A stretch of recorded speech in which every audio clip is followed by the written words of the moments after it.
guys, good morning today. It's my real video.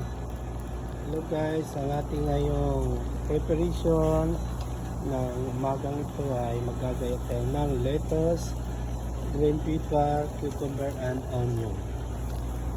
Ito po yung gawa ng preparation sa umaga guys, no? Ngayon, ginagayat yan. Ito yung slicer namin guys. Yan.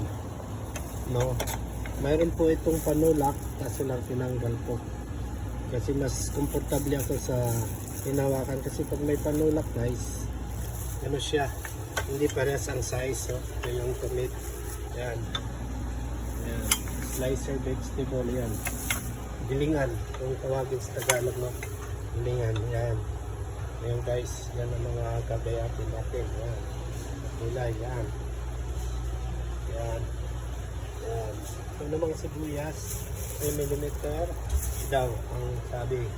Yan. Cucumber and green pepper, ito 6mm. No?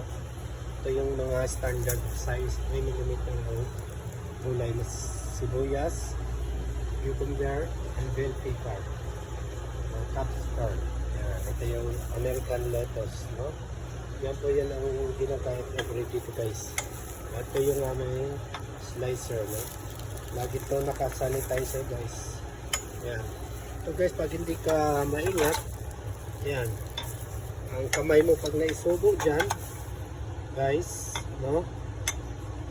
Kung ilang millimeter to, ano ba, 3mm, 3mm din ang pakainin ng iyong kamay. Tanggal ang kuko o whatever. So kailangan ito guys, take care talaga sa paggagaya. Now, as it for processor. So the Subway preparation today is vegetable slicing. Right? Ito po yung mga gagawin natin. Yes guys, I'm thanking you for watching, for video and YouTube channel, and like and share.